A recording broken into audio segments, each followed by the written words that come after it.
BRS working president KTR సారథ్యంలోని నేతల బృందం ఢిల్లీకి బయలుదేరి వెళ్లింది. మధ్యాహ్నం 3 గంటలకు నిర్వాచన్ సదన్లో కేంద్ర ఎన్నికల సంఘం ఆధ్వర్యంలో సమావేశం జరగనుంది. ఈ సమావేశానికి ఆహ్వానిస్తూ ఈసీఐ కార్యదర్శి అశ్విని కుమార్ మోహల్ బీఆర్ఎస్ పార్టీకి లేఖ రాశారు. కేటీఆర్ సారథ్యంలోని బీఆర్ఎస్ బృందం ఈసీ సమావేశానికి హాజరు కానుంది. కేటీఆర్తో పాటు రాజ్యసభ సభ్యుడు BRS floor leader Suresh Reddy, MP Vaddiraju Ravichandra, మాజీ ఎంపీలు బోయినపల్లి వినోద్ కుమార్, బాల్క సుమన్, బీఆర్ఎస్ ప్రధాన కార్యదర్శి ఆర్ఎస్ ప్రవీణ్ కుమార్ ఉన్నారు. సిఈసి సమావేశంలో ఎన్నికల సంస్కరణలు, ఈసీకి సమర్పించిన వివిధ అభ్యర్థనలు, ఎన్నికల నియమావళి సంబంధిత అంశాలపై చర్చ జరిగే అవకాశం ఉంది.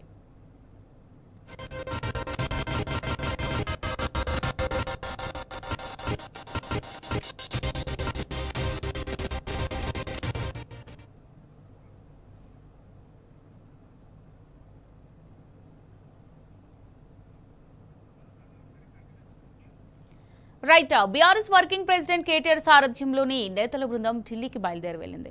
మధ్యాహ్నం 3 గంటలకు నిర్వాచన సదన్లో కేంద్ర ఎన్నికల సంఘం ఆధ్వర్యంలో సమావేశం జరగనుంది. ఈ సమావేశానికి ఆహ్వానిస్తూ ఈసీఐ కార్యదర్శి అశ్విని కుమార్ మోహల్ బీఆర్ఎస్ పార్టీకి లేఖ రాశారు. కేటీఆర్ సారథ్యంలోని బీఆర్ఎస్ బృందం ఈసీ సమావేశానికి హాజరు కానుంది. కేటీఆర్తో పాటు రాజ్యసభ సభ్యుడు BRS floor leader Suresh Reddy, MP Vaddiraju Ravichandra, మాజీ ఎంపీలు బోయినపల్లి వినోద్ కుమార్, బాల్క సుమన్, బీఆర్ఎస్ ప్రధాన కార్యదర్శి ఆర్ఎస్ ప్రవీణ్ కుమార్ ఉన్నారు. అయితే ఈ సిఈసి సమావేశంలో ఎన్నికల సంస్కరణలు, ఈసీకి సమర్పించిన వివిధ అభ్యర్థనలు, ఎన్నికల నియమావళి సంబంధిత అంశాలపై చర్చ జరిగే అవకాశం ఉంది.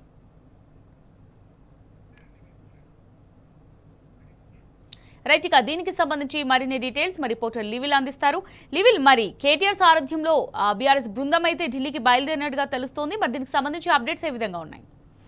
కొద్దిసేపు క్రితమే బీఆర్ఎస్ వర్కింగ్ కేటీఆర్ నేతృత్వంలోని బృందం ఢిల్లీకి బయలుదేరింది. ఢిల్లీలో నిర్వాచన సదన్లో జరిగే సమావేశానికి బీఆర్ఎస్ వర్కింగ్ కేటీఆర్ ఆధ్వర్యంలోని బృందం హాజరు కానుంది.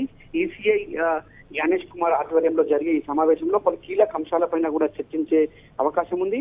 ఈ సమావేశానికి రాజ్యసభ ఫ్లోర్ లీడర్ కేఆర్ సురేష్ రెడ్డితో పాటు deputy floor leader Vaddiraju Ravichandra, RS Praveen Kumar, Boinapally Vinod Kumar తో పాటు బాల్క సుమన్ కూడా ఈ భేటీలో పాల్గొనున్నారు. అయితే ప్రధానంగా ఎన్నికల సంస్కరణలకు సంబంధించి ఈసీఐ కొన్ని అప్డేటెడ్ చేస్తున్న నియమాలకు సంబంధించిన అంశాలపైన కూడా ఈ సందర్భంగా రాజకీయ పార్టీల నుంచి సూచనలు సలహాలు తీసుకుంటుంది. అందులో భాగంగానే బీఆర్ఎస్ పార్టీకి కొద్ది రోజుల క్రితమే లేఖ రాసిన విషయం తెలిసిందే. లేఖకు అనుగుణంగా బీఆర్ఎస్ అధినేత కేసీఆర్ ఆదేశాల మేరకు బీఆర్ఎస్ వర్కింగ్ కేటీఆర్ ఆధ్వర్యంలోని బృందం ఇవాళ ఢిల్లీకి బయలుదేరింది. అయితే ప్రధానంగా వివిధ అభ్యర్థులు అంటే ప్రధానంగా ఈ ఏదైతే గుర్తులు పోలిన గుర్తు కావచ్చు, చాలా చోట్ల డూప్లికేట్ ఓటింగ్ కావచ్చు, చాలా చోట్ల డబుల్ ఓటింగ్ కావచ్చు, డూప్లికేట్ ఓటింగ్ పైన ప్రధానంగా ఈ సమావేశంలో చర్చించే అవకాశం కనిపిస్తుంది. అంతేకాకుండా ఏదైతే ఈవీఎంలకు సంబంధించి గత కొద్ది రోజులుగా ట్యాంపరింగ్ జరిగింది. ఈవీఎంల ట్యాంపరింగ్ అనేది పెద్ద ఎత్తున జరిగిందని చెప్పేసి విదేశీ మీడియా కూడా అనేక కథనాలు వెలువరించింది. అంతేకాకుండా మొన్నటికి మొన్న టీఎంసీ ఎంపీ పార్లమెంట్ లో లేవనెత్తింది. ఈ అంశాన్ని పెద్ద ఎత్తున ప్రతిపక్ష పార్టీలు పెద్ద ఎత్తున ఆరోపణలు చేస్తున్నాయి. ఆరోపణలకు ధీటుగానే ఈసీఐ కూడా సమాధానం చెప్తుంది. ఈ నేపథ్యంలోని ఈసీఐ వాళ్ళ ప్రధానంగా సమావేశంలో ఈ ఈవీఎంలకు సంబంధించి ట్యాంపరింగ్ జరుగుతుందా, అసలు ఈవీఎం ట్యాంపరింగ్ అనేది ఉంటుందా, వీవీప్యాట్లకు సంబంధించి పనితీరు ఏ విధంగా ఉంది, ఈవీప్యాట్ల స్లిప్పులు ఏ విధంగా ఉన్నాయి, ఇవన్నిటి అంశాలపైన కూడా ఈ సమావేశంలో చర్చించే అవకాశం కనిపిస్తుంది. అంతేకాకుండా ఇటీవల ఎస్ఐఆర్ ఏదైతే బీహార్ ఎన్నికల నేపథ్యంలో ఎస్ఐఆర్ విడుదల చేసిన నేపథ్యంలో దానికి సంబంధించిన లోపాలను కూడా ఇప్పటికే పెద్ద ఎత్తున ఆందోళన చేస్తుంది.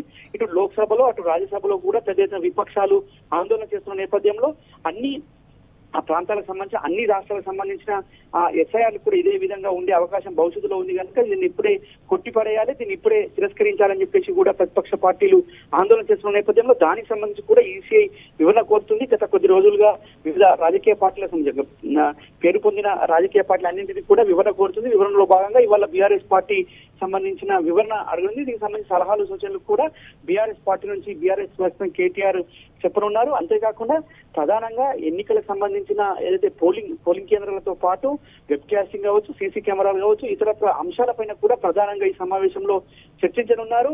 అంతేకాకుండా ఓటింగ్ సంబంధించిన ప్రధాన అంశం టైమింగ్స్ కావచ్చు, ఓటింగ్ ప్రక్రియ అంటే ఓటింగ్ చాలా తక్కువ జరగడానికి కారణాలు ఏంటి, దానికి సంబంధించి తీసుకోవాల్సిన సూచనల సలహాలు కూడా బీఆర్ఎస్ పార్టీ నుంచి ఈసీఐకి చెప్పనున్నారు.